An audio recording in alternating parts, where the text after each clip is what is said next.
하나님 말씀 역대상 27장 1절에서 15절까지 말씀 교독하겠습니다. 역대상 27장 1절에서 15절입니다. 오늘은 8월 25일 금요일 아침입니다.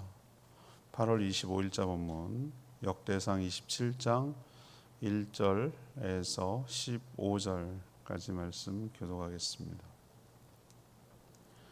이스라엘 자손의 모든 가문의 우두머리와 천부장과 백부장과 왕을 섬기는 관원들이 그들의 숫자대로 반이 나누이니 각 반열이 24,000명씩이라 1년 동안 날마다 들어가며 나왔으니 첫째 달 반의 반장은 삽디엘의 아들 야소보암이요 그의 반에 24,000명이라.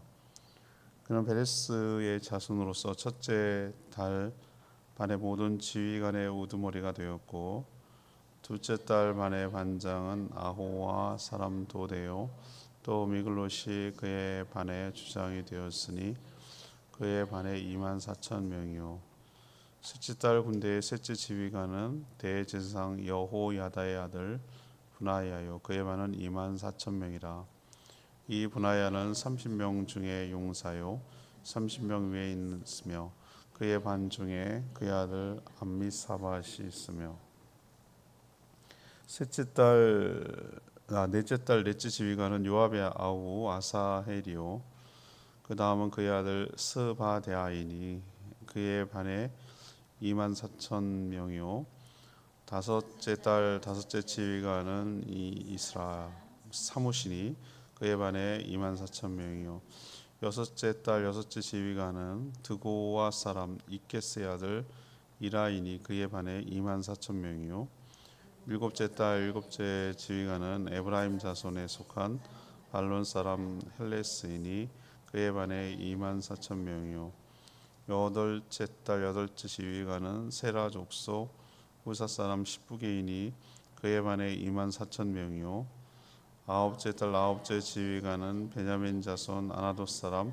아베셀이니 그의 반에 24,000명이요 열째 달 열째 지휘관은 세라 족속 느도바 사람 마하레이니 그의 반에 24,000명이요 열한째 달 열한째 지휘관은 에브라임 자손에 속한 이라돈 사람 분하야이니 그의 반에 24,000명이요 열두째 달 열두째 지휘관은 온니엘 자손에 속한 느도바 사람 헬덴이 그 반에 24,000명이었더라. 아멘. 지금 이번 주는 쭉 정부 조직을 다윗이 임명하고 조직하고 뭐 이런 과정들을 좀 설명하고 있는 거죠. 나라를 세우는 작업을 하는 거죠. 오늘은 상비군 군대에 대해서 언급을 하고 있습니다. 다윗은 상비군을 조직하고 편성하는데 각 가문의 우두머리를 정하고 그 밑에다가 천부장, 백부장 이렇게 편성을 해서 체계를 잡았습니다. 전체로 보면 12반열을 만들어서 한 달씩 맡겼는데요. 그래서 각 반열마다 24,000명씩 군사를 넣어가지고 돌아가면서 순서대로 한 달씩 나라를 지키도록. 우리랑은 좀 다르죠. 왜냐하면 이 사람들의 일상을 살면서 또 군대도 나라도 지켜야 되는 이런 거 있어요. 우리처럼 아예 젊은 아이들을 군대로 모집해 이런 개념이 아니라 평상시 예비군처럼 평상시 일도 하다가 자기 달에 되면 군대 가서 지키는 뭐 이런 식의 한 달씩 돌아가면서 지키는 이런 식이었습니다. 모두 합하면 전부 다 12 곱하기 24,000이니까 284,000명 정도가 군대가 있는 것이죠. 그래서 각 반열의 지휘관은 쭉 살펴보니까 이름이 우리도 익숙할 정도로 아는 사람들이 나오는데 바로 다윗과 동고동락한 다 충직한 용사들이 그 지휘관이 되어서 다스리고 있는 것을 볼 수 있습니다. 오늘 질문은 이겁니다. 다윗의 군대 조직, 다윗이 조직한 군대 조직에서 알 수 있는 것은 무엇이냐 이겁니다. 먼저는 첫 번째는 튼튼한 안보는 신앙의 자유를 지킨다라는 것을 우리에게 가르쳐주고 있어요. 다윗이 나라 하나님의 나라죠. 이 나라는 그냥 세상 나라이기도 하면서 이스라엘 나라가 하나님 나라에 동시에 이 두 가지 성격을 다 갖고 있는 나라가 독특하게도 이스라엘이라는 나라였습니다. 그래서 이 하나님 나라를 세우는데 어디에 중점을 두고 있는가라는 것을 이 다윗의 생각을 이런 편성하는 곳에서 알 수 있어요. 우리도 누구를 임명하고 뭐 대통령이 누구 임명하고 어떻게 정부 조직을 개편하고 이거 보면은 그의 통치 철학을 알 수 있듯이 다윗도 어떻게 하느냐 보고 이 사람이 어디에 마음을 두고 있고 어디에 강조하는지 그걸 알 수가 있는 거거든요. 가장 먼저 지금 한 주 내내 묵상하는 가운데 뭐 어디에 신경을 쓰고 있는 걸 알 수 있습니까? 제일 먼저 신경 쓰는 건 성전이에요. 성전. 하나님 중심. 하나님이 있고 없고가 나라의 그 존망, 그러니까 이게 나라가 세워지냐 마느냐가 거기에 있다고 본인은 판단한 것 같아요. 그래서 거기에 많은 신경을 쓰고 있어요. 성전을 섬기며 일하는 사람들을 아주 체계적이고 조직적으로 편성하고 조직하고 있습니다. 이 말은 이런 모습은 순서도 봐도 가장 먼저 나오고요. 하나님을 모시고 섬기는 것이 나라의 근간이 된다라는 것을 그는 알고 믿고 있었던 것이에요. 그러나 또 성전 못지않게 중요한 게 무엇입니까? 실제로 중요한 것이 튼튼한 안보였어요. 나라가 위태롭고 외적의 침입을 받고 그러면은 아무 소용 없잖아요. 성전도 결국은 외부 바벨론에 의해서 멸망했잖아요. 다 파괴됐잖아요. 그래서 국방이 튼튼하지 않으면 그들의 평안한 신앙생활도 불가능한 것이죠. 그래서 나라를 지키는 것이 중요하다고 판단하고 상비군을 편성한 것이죠. 이미 왕의 측근, 경호실이죠. 일종의 경호실이 30명의 친위 부대에도 있었어요. 완전히 측근에 뺑 둘러싸면서 왕을 지키는 무사들이죠. 호위무사죠. 그리고 성전 경비대도 있었어요. 성전 경비대도 각 그 문을 지키면서 이렇게 있었던 것이죠. 그러나 이제 그거 말고 또 상비 우리도 보면은 뭐 경호실 말고 경호실 나라를 지키는 거 아니에요. 대통령을 지키는 거고 또 군대가 곳곳에 다 포진되어 있는 것이죠.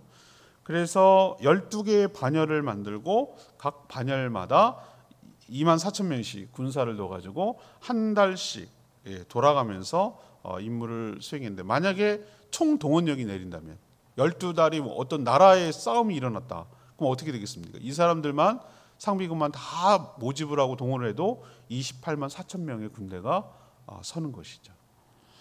이스라엘 백성은 20세 이상, 우리도 뭐 비슷합니다만 20세 이상 성인 남자들, 장애가 없는 성인 남자들은 모두 다 뭐의 의무가 있냐면 국방의 의무가 있었어요. 우리나라랑 비슷해요. 이스라엘은 지금도 그렇습니다. 특이하게도 이스라엘은 지금 여러 몇몇 나라 중에 그런 나라가 있지만 여성들도 군대를 갑니다. 의무 복무를 해야 돼요. 짧아요. 대신에 좀 짧은 걸로 알고 있는데 1년 반 정도 되나? 근데 그 젊은 친구들 내가 보니까 공항이나 검색하는 거나 이런 거 보면은 다 군인들이에요.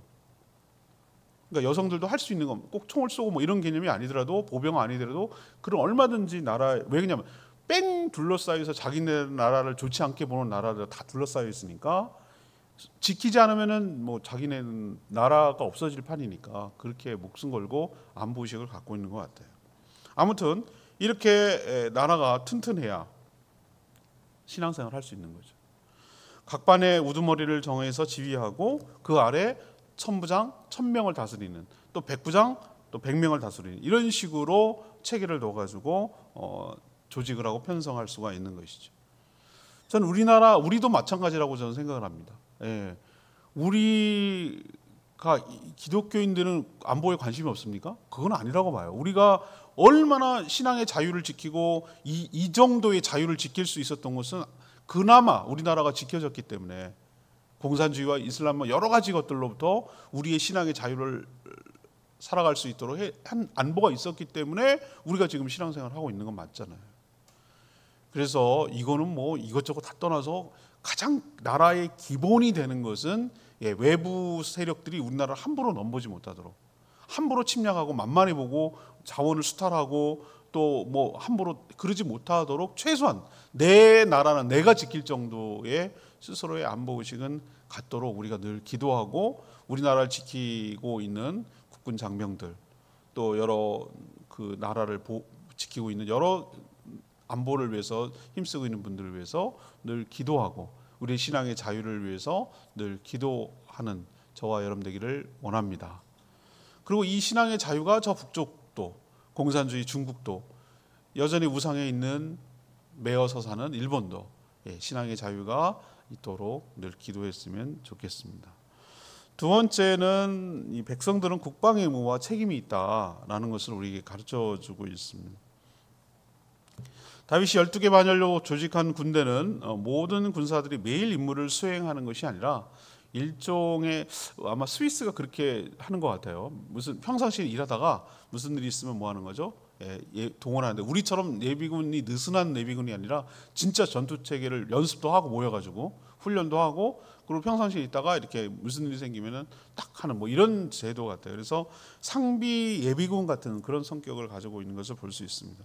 그래서 각 반열의 군사가 24,000명은 순서대로 달마다 한 달씩 자신이 맡은 달 복무하면 되고, 나머지는 뭐하죠? 일상생활을 할 수가 있는 것이죠. 그래서 평소에는 생업에 종사하다가 자신이 속한 반열이 담당할 달이 오면은 생업을 멈추고 한 달 동안 나라를 지키는 군사로 살아가야 되는 것이죠. 물론 모든 군사들이 다 동원돼서 싸워야 할 때도 있었으나 평소에는 그렇게 하지 않았다는 거예요. 왜? 먹고도 살아야 되니까. 그래서 이처럼 모든 생업 백성들은 생업에도 뭐 해야 되지만 충실해야 되지만 또 나라를 지키는데도 의무와 책임이 있다라는 것을 우리에게 보여주고 있는 것이죠. 누군가 이렇게 나라를 지켜주니까 다른 사람들은 어떻게 합니까? 자신의 생업에 또 충실할 수가 있었던 것이죠. 이렇게 하면 국방비 지출도 줄이고 중앙 집권이 아니라 지방 분권이 실현되므로 여러 가지 통치에도 유익한 면이 있었다는 것을 알 수 있습니다. 우리 백성들, 우리 믿는 사람들도 우리나라가 튼튼하게 국방과 안보, 그다음에 안전하게 신앙생활할 수 있도록 신경을 쓰고 관심을 갖고 책임과 의무가 있습니다. 우리도 또 외부의 악한 영들이 우리 교회를 들어오거나 또 휘짓거나 우리의 삶을 파괴하지 않도록 우리 정신이 부릅뜨고 영적으로 잘 보호하고 지켜내야 할 책임과 의무가 우리에게 있는 줄 압니다. 자, 세 번째 얘기는요, 군대는 신뢰와 충성이 있어야 된다. 신뢰와 충성이 있어야 된다는 걸 보여줍니다. 12개 반열의 각 지휘관들은 다윗과 함께 처음부터 생사고락, 죽고 살고 즐겁고 기쁘고 모든 것들을 같이 했던 일종의 동지 같은 사람이세요. 단순히 부하가 아니라 함께 어떤 일을 도모했던 동지 같은 사람들이죠. 특별히 제가 눈여겨봤던 것은 셋째 딸 책임을 졌던 셋째 딸 책임자가 누굽니까? 여호야다의 아들 누구? 분하야라는 사람은 다윗의 최측근 중에 하나인 30명의 용사에 속한 자였어요. 이 사람은 한 달 동안 이 일도 하면지만 평상시에 뭐 하는 거예요? 다윗을 지키는 친위 부대였죠. 경호실 같은 거였죠. 나라의 안보를 책임질 지휘관을 아무나 함부로 세울 수는 없잖아요. 그래서 최고 책임자인 다윗과 서로 상호 신뢰가 있을 때 이 사람을 임명할 수 있잖아요. 쿠데타도 일어날 수 있으니까. 동시에 다윗을 향한 충성스러운 마음도 있을 때 이 지휘관을 세울 수 있지 않겠어요? 이들은 비록 자신이 맡은 한 달만 책임지면 되지만 또 자신이 맡은 한 달 동안 나라를 잘 지켜야 다른 나머지 백성들이 평안하게 살며 또 생업에 종사해서 또 나라를 먹여 살릴 거 아니겠어요? 생업에 종사해서. 그걸 잘 알고 있었기 때문에 자기 맡은 달에 또 최선을 다한 것이죠. 그래서 자신들이 나라를 지킨다는 어떤 책임감과 자부심으로 이렇게 임한 것을 알 수가 있습니다. 다윗 역시 이들의 충성스러움을 잘 알고 있었고 또 나라를 지키는 그래서 중요한 직책에 지금 발탁하고 이들을 맡기는 것을 볼 수 있습니다. 저는 여기서 어떤 느낌이 드냐면 하나님의 교회는 하나님의 군대입니다. 그래서 우리도 왜 교단 조직 중에 여러분 구세군 아세요? 구세군은 맨날 냄비, 크리스마스 냄비, 빨간 냄비 그걸로 알고 있죠. 네, 그 영국에서 물론 출발하고 성공의 계열이긴 합니다만 그 사람들이 어떻게 합니까? 하나님의 교회, 그 다음에 성도는 하나님의 뭐라고 본 거죠? 하나님의 영적 군사라고 본 거예요. 그래서 그 군대 체계처럼 뭐 하는 거예요? 만든 거예요. 구세군이잖아요. 구세군. 그래서 거기 보면은 사관님이라고 불러요. 거기 목회자를 사관님이라고 불러요. 제가 알고 있는 두 분, 여기 제주에 있는 분, 저 딴 데로 옮겼습니다만 두 분을 알고 계세요. 구세군 사관님이에요. 사관님이라고 불러요. 그렇게 군대 체계예요. 뭐 꼭 그렇게 해야 된다는 건 아니에요. 뭐 그런 건 아니지만 인식은 그렇게 하고 살아야 된다는 거죠. 교회는 하나님의 군대고 성도는 하나님의 군사들이다. 영적 전쟁을 수행해 나가는 그런 군사들이라. 어둠과 싸우면서 진리와 교회를 지키고 예수 그리스도를 믿는 구원의 도리를 지켜나가야 될 영적 전사들임을 늘 잊지 않고 살아가는 저와 여러분 되기를 원합니다. 1절 말씀이 레마의 말씀이에요. 이스라엘 자손의 모든 가문의 우두머리와 천부장과 백부장과 왕을 섬기는 관원들이 그들의 숫자대로 반이 나누이니 각 반열이 24,000명씩이라 1년 동안 달마다 들어가며 나왔으니, 이런 표현이 나와요. 이스라엘은 모든 백성들이 국방의 의무와 책임이 있었어요. 자신들의 섬김을 통해 나라를 지키며 또 백성들을 보호한다는 어떤 책임 의식을 갖고 있었어요. 1년에 한 달씩 돌아가니까 공평하죠? 부담이 안 되고, 나머지는 또 11달은 생업에 종사할 수 있으니까 부담도 적었어요. 내내 지키라 그러면 그럼 나라가 먹여 살려야 되는 거잖아요. 이 사람들은 그 국방의 의무는 있지만 그 자기들 자비로 먹고 사는 거예요. 그러니까 국방이 확 줄죠, 그죠? 우리처럼 전적으로 나라야 모든 걸 책임져야 되는 시스템이 아니라 자기가 11달 동안 벌어서 군대에 들어갔다가 또 먹고 하고 해가지고 또 나와서 이런 식이었어요, 전부 다. 그러니까 국방의 책임이 다 가져가는 거죠. 또 같은 가문으로 조직되어 있잖아요. 보세요, 다 같은 가문으로 조직되어 있어요. 그래서 어떻게 합니까? 서로 신뢰하고 끈끈하고 동료애도 있고 서로 믿고 할 수가 있는 것이죠. 성도 역시 하나님 나라를 위해서 어떻게 해야 됩니까? 섬겨야 할 책임과 의무가 있습니다. 그래서 자유로운 신앙을 위해서 우리가 안전하게 자유롭게 신앙생활을 할 수 있도록 우리가 나라의 안보와 국방을 위해서 늘 관심을 가지고 기도하는 저와 여러분 되기를 원합니다. 오늘 말씀 붙들고 기도하기 전에 872장 찬양지 872장 부르고 기도하는 시간 갖겠습니다.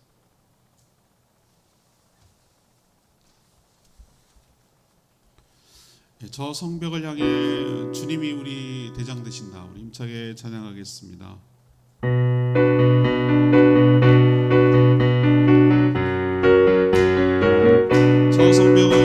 저 성벽을 향해 전진하라.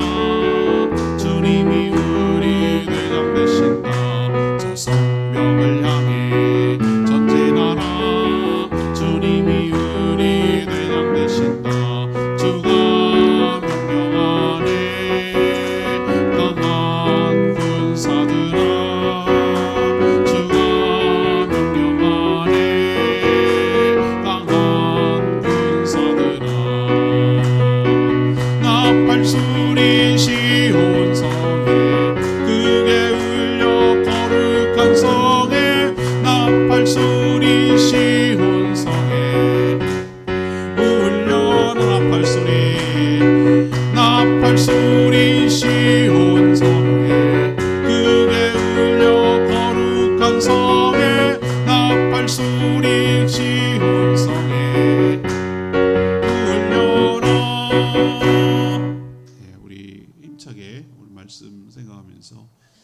기도하는 시간 갖겠습니다. 아, 그렇구나. 하나님의 백성들은 이 땅에 우리가 삶을 살며 또 신앙의 자유를 지키기 위해서 나라의 안보와 국방에 대해서 신경을 쓰고 늘 기도해야 될 줄로 믿습니다. 그렇지 않으면 우리나라가 안전하게 지키지 우리가 신앙생활 제대로 생업을 살 수가 없고, 전쟁을 자꾸 무슨 낭만처럼 생각하는데 얼마나 하는지 우크라이나 러시아 보세요. 수십만이 죽었습니다. 생업도 안 되고 나라뿐만 아니라 세계 경제가 휘청거릴 정도로 어려움을 겪기. 전쟁이 결코 낭만이 아니에요. 일어나지 않도록 하는 게 그게 잘하는 안보 국방입니다. 우리나라 안보와 국방을 위해서 이 시간 간절히 기도하는 시간 갖도록 하겠습니다. 다 같이 주여 외치고 기도합니다. 주여 하나님, 저 성벽을 향해 주가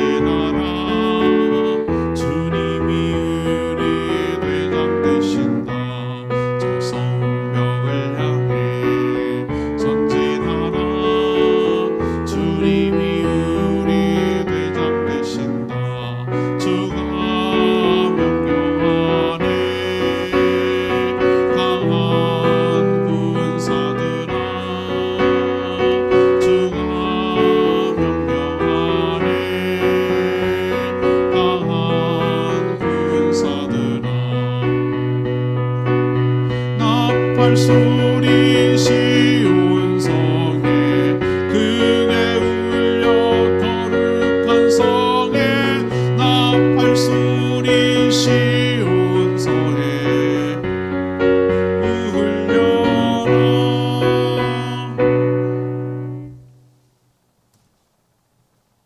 기도합니다. 하나님, 저희도 하나님 나라의 군대에 속한 하나님의 군사들임을 잊지 않게 하여 주시옵소서. 지금도 어둠의 세력들은 교회와 진리를 훼손하기 위해서 계속해서 싸움을 걸어오고 도전합니다. 저희들이 깨어 지키는 책임을 다함으로 교회와 진리를 지키게 하여 주시옵소서. 튼튼한 안보와 신앙의 자유를 위해 반드시 필요함을 깨닫게 하여 주시옵소서. 또한 모든 성도들은 교회와 진리를 지켜야 할 책임이 있음을 깨닫게 하여 주시옵소서. 성도들 역시 군대처럼 체계가 서게 하시고 잘 조직되어 싸워나가게 하여 주시고 서로를 신뢰하며 맡겨진 사명을 온전히 감당하도록 충성을 다하게 하여 주시옵소서. 오늘도 간구하는 기도 주님 응답하시고 주님과 동행하는 복된 하루 되게 하시며 오늘도 일용할 양식을 주시고 또한 일용할 힘을 주셔서 맡겨진 일들 잘 감당할 수 있도록 은혜를 부어 주시옵소서. 오늘 모이는 모든 목장들마다 은혜를 부어 주시기를 원합니다. 주님과 동행하는 복된 하루 되게 하옵소서. 예수 그리스도의 이름으로 축복하며 기도합니다. 아멘. 오늘 하루도 주님의 은혜 가운데 살아가는 복된 하루 되기를 축복합니다. 충분히 기도하고 하루 시작하겠습니다.